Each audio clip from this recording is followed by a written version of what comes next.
আকাশবাণী আগরতলা স্থানীয় সংবাদ পড়ছি চন্দন লেখাপাল।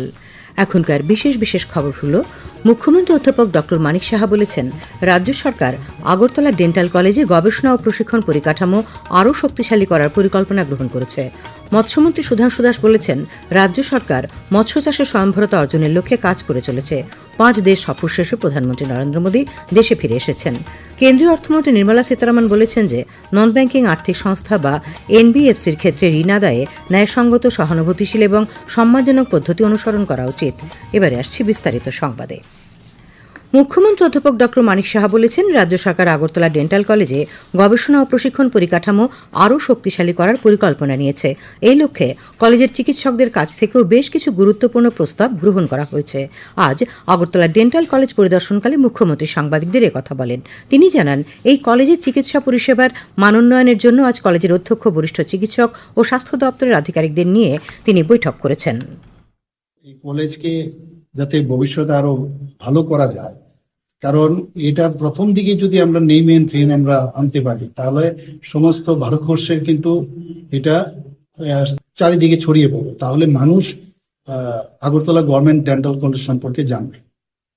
তো ওনাদেরকে আমি বললাম যে আপনারা একটু সিরিয়াস যদি হন এবং এটাকে মানে সিনসিয়ারলি কাজটা করবে।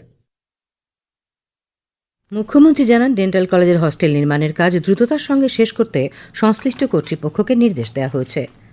আজ 25তম জাতীয় মৎস্য চাষী দিবস।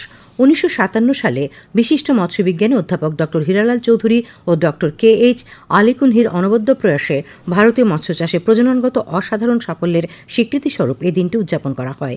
এবছর জাতীয় মৎস্য চাষী দিবসের মূল ভাবনা জাতির সুস্বাস্থ্যের জন্য স্বাস্থ্যবান মাছ।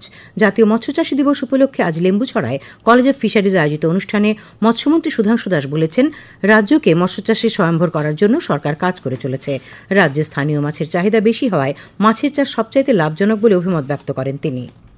I can proudly say that gap amount of fish we can produce in our state if you can dedicate it, if you give more and more efforts to increase our fish production, and I personally believe that that goal can be achieved in our Tripura in coming days.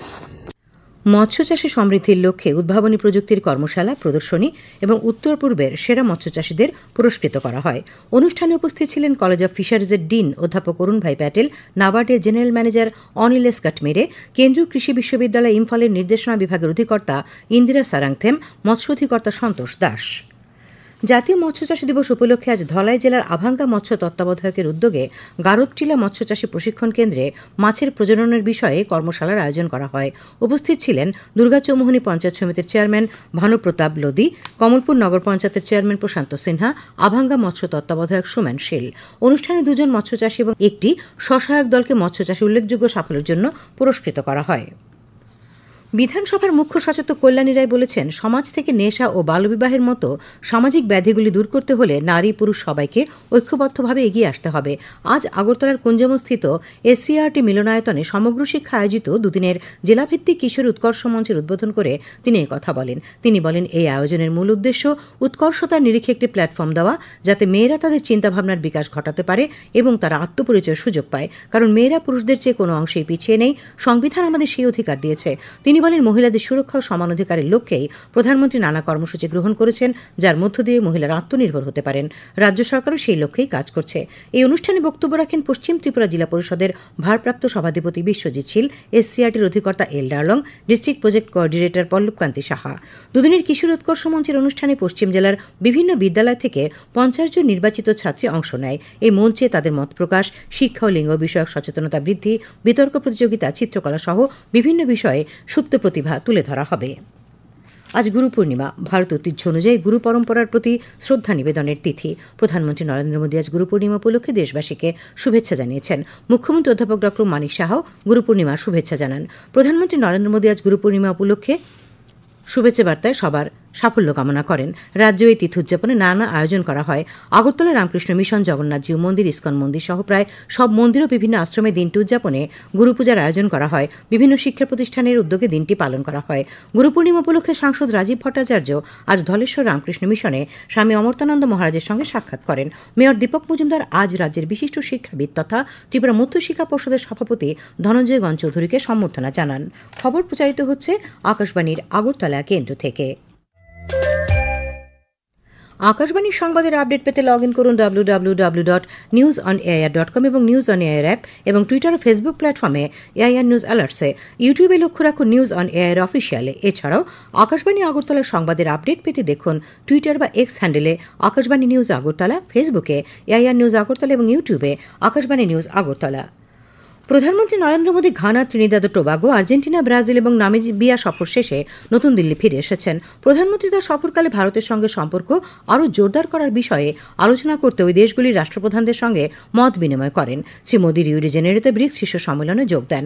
এই সফরগুলির লক্ষ্য ছিল বৈশ্বিক দক্ষিণ জুড়ে ভারতের বন্ধনকে আরও শক্তিশালী করা, আটলান্টিকের উভয় পাশে অংশীদারিত্ব জোরদার করা এবং ব্রিক্স, আফ্রিকান ইউনিয়ন সহ অন্যান্য বহুপাক্ষিক মঞ্চগুলিতে ভারতের সম্পর্ক আরও গভীর করা।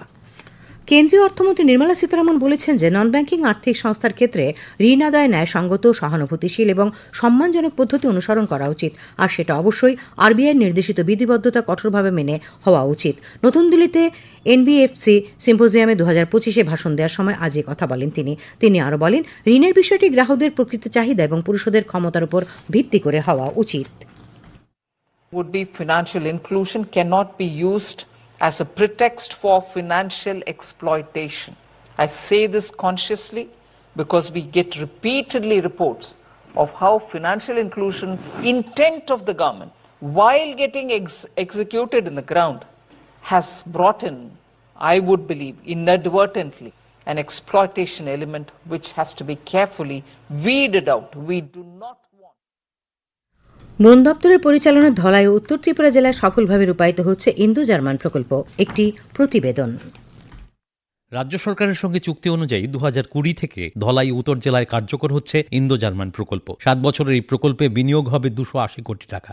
এই প্রকল্পের মূল উদ্দেশ্য ত্রিপুরাকে আরও সবুজ করা এবং জনগণকে স্বাবলম্বী করে তোলা। এর অঙ্গ হিসেবে ত্রিপুরা মিজোরাম সীমান্তের দামছড়ায় বুধবার এক অনুষ্ঠানে 260 জন জনজাতি সুবিধাভোগীকে প্রদান করা হয়েছে রিগনাই তৈরির সুতো। এছাড়া 13টি ভিলেজ কমিটির 13টি টিমকে দেওয়া হয়েছে ফুটবল সামগ্রী। উত্তর ত্রিপুরা জেলার দামছড়া কমিউনিটি হলে আয়োজিত অনুষ্ঠানে বনমন্ত্রী অনিমেষ দেববর্মা, ইডিসির কার্যনির্বাহী সদস্য ভবরঞ্জন রিয়াং, মুখ্য ও প্রধান বন সংরক্ষক আর কে সামল প্রমুখ আধিকারিকরা সুবিধাভোগীদের হাতে এই সামগ্রী তুলে দেন। অনুষ্ঠানে দুটি স্বসহায়ক দলকে 50,000 টাকার চেকও প্রদান করা হয়। অনিমেষ দেববর্মা প্রকল্পের সারমর্ম তুলে ধরে পরিবেশকে রক্ষায় আরও বেশি করে বনায়নের কথা বলেন। পরিবেশকে রক্ষা করতে হবে, গাছকে বাঁচাতে হবে, গাছ লাগাতে হবে, ত্রিপুরাকে গ্রিন থেকে আরো গ্রিনারি করে তোলার যে মুখ্য আমাদের উদ্দেশ্য, এই উদ্দেশ্যটা সফল করার যে বার্তা, মানুষকে সচেতন করার যে প্রোগ্রাম, আজকে এইটাই আমরা করি। রাজ্যের প্রধান ও মুখ্য বন সংরক্ষক আর কে সাবল প্রকল্পটির বিস্তারিত ব্যাখ্যা করেন। 2020 से इधर चल रहा है, तो अभी उसका 7 years के लिए है। तो इसमें हमारा तो मेनली प्लांटेशन है एंड अदर रिलेटेड एक्टिविटीज, जैसे कि making of check dams, so that soil moisture conservation is there, और livelihood improvement। অন্যদের মধ্যে ভাষণ দেন এডিসির কার্যনির্বাহী সদস্য ভবরঞ্জন রিয়াং এবং আইজিডিসি প্রজেক্টের সিইও এস প্রভু। এখানে প্রকল্পের উপর একটি তথ্যচিত্র প্রদর্শিত হয়। অনুষ্ঠানে উত্তর জেলার ডিএফও সুমন মল্ল, অতিরিক্ত জেলাশাসক এল ডার্লং, বিভিন্ন স্তরের জনপ্রতিনিধি এবং আধিকারিকরা উপস্থিত ছিলেন। সংবাদকক্ষ থেকে সুমন ভট্টাচার্য, আকাশবাণী আগরতলা। কেন্দ্রীয় সরকার বন্যা ও ভূমিধসে ক্ষতিগ্রস্ত আসাম, মণিপুর, মেঘালয়, মিজোরাম, কেরালা এবং উত্তরাখণ্ডের জন্য 1066 কোটি টাকারও বেশি অর্থ সহায়তার অনুমোদন দিয়েছে। আসামের জন্য 375 কোটি টাকারও বেশি, মণিপুরে 29 কোটিরও বেশি, মেঘালয় 30 কোটিরও বেশি, মিজোরামে 22 কোটিরও বেশি, কেরালায় 153 কোটি টাকারও বেশি এবং উত্তরাখণ্ডে 455 কোটি টাকারও বেশি অর্থ বরাদ্দ করা হয়েছে। আবহাওয়া। আগামী 24 ঘণ্টায় পশ্চিম জেলা, সিপাহীজলা জেলা, গোমতী ও দক্ষিণ জেলায় ভারী বৃষ্টিপাতের সতর্কবার্তা রয়েছে। আগামীকাল দিনের সর্বোচ্চ তাপমাত্রা 31 ডিগ্রি সেলসিয়াস এবং সর্বনিম্ন 28 ডিগ্রি সেলসিয়াসের কাছাকাছি থাকবে। শেষ করার আগে খবরের বিশেষ বিশেষ অংশগুলি আরেকবার। মুখ্যমন্ত্রী অধ্যাপক ডক্টর মানিক সাহা বলেছেন, রাজ্য সরকার আগরতলা ডেন্টাল কলেজে গবেষণা প্রশিক্ষণ পরিকাঠামো আরও শক্তিশালী করার পরিকল্পনা নিয়েছে। মৎস্যমন্ত্রী সুধাংশু দাস বলেছেন, রাজ্য সরকার মৎস্য চাষে স্বয়ংভরতা অর্জনের লক্ষ্যে কাজ করছে। 5 দেশ সফর শেষে প্রধানমন্ত্রী নরেন্দ্র মোদী দেশে ফিরে এসেছেন। কেন্দ্রীয় অর্থমন্ত্রী নির্মলা সীতারমণ বলেছেন যে নন ব্যাংকিং আর্থিক সংস্থা বা এনবিএফসির ক্ষেত্রে ঋণ আদায়ে ন্যায়সঙ্গত, সহানুভূতিশীল এবং সম্মানজনক পদ্ধতি অনুসরণ করা উচিত। স্থানীয় সংবাদ আজকের মতো এখানে শেষ হলো। পরবর্তী বাংলা স্থানীয় সংবাদ শোনা যাবে আগামীকাল সকাল 7:35 মিনিটে।